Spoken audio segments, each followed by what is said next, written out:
ഡോക്ടറെ, കുട്ടി ഒന്ന് സോഫന്റെ മുകളിൽ നിന്ന് വീണു. അന്നേരം കുറച്ചൊരു ബോധക്കേടുണ്ടായി. പക്ഷെ പിന്നെ ശരിയായി. അന്നേരം ഇപ്പോൾ 2-3 പ്രാവശ്യം ഛർദ്ദിച്ചുകൊണ്ടിരിക്കണം. അത് പേടിക്കേണ്ട വിഷയമാണോ? ഇത് സ്ഥിരമായിട്ട് കാഷ്വാലിറ്റിയിൽ വരുന്ന പാരൻസിൻ്റെ ഒരു കൺസേൺ ആണ്. ഇത് പേടിക്കേണ്ടതാണോ എന്ന് വെച്ചാൽ പേടിക്കേണ്ടതാണ്. ഈ പറഞ്ഞ ബുദ്ധിമുട്ടുകൾ ഇതുപോലെയാണെങ്കിൽ.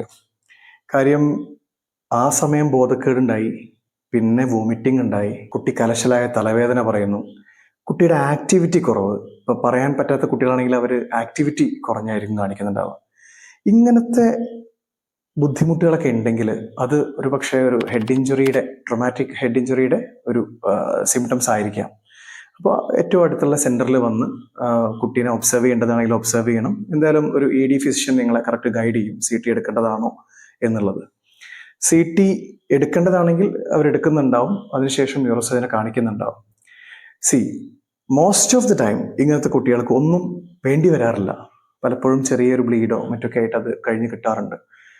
ചിലരെ വളരെ റയർലി എങ്കിലും ഇമ്മീഡിയറ്റ് ആയിട്ട് സർജറി എടുക്കേണ്ടതായിട്ട് കണ്ടിട്ടുണ്ട്. ഇപ്പോൾ ഒരു കുട്ടി എൻ്റെ ഓർമ്മയിൽ ഒരു ഫസ്റ്റ് ഫ്ലോറിൽ നിന്ന് വീണ്ട കുട്ടി ഉണ്ടായിരുന്നു. ആ കുട്ടി വലിയൊരു മാസീവ് ബ്ലീഡാണ് തലൻ്റെ ഉള്ളിൽ. എമർജൻസി ആയി നമ്മൾ കേസിനെടുത്തു. കുറേ ദിവസം വെന്റിലേറ്ററിൽ കടന്നിട്ടാണ് പിന്നെ വീട്ടിൽ പോയത്. അതേപോലെ ചില കുട്ടികളെ നമ്മൾ ഈ ഒബ്സർവേഷൻ പീരീഡിൽ കുട്ടിയുടെ സ്കാനിങ്ങിൽ ആദ്യം ഉണ്ടായിരുന്ന ബ്ലീഡിങ് വലുതായി കണ്ട് പിന്നെ തല തുറക്കേണ്ട ഒരു അവസ്ഥയൊക്കെ ഉണ്ടായിട്ടുണ്ട്.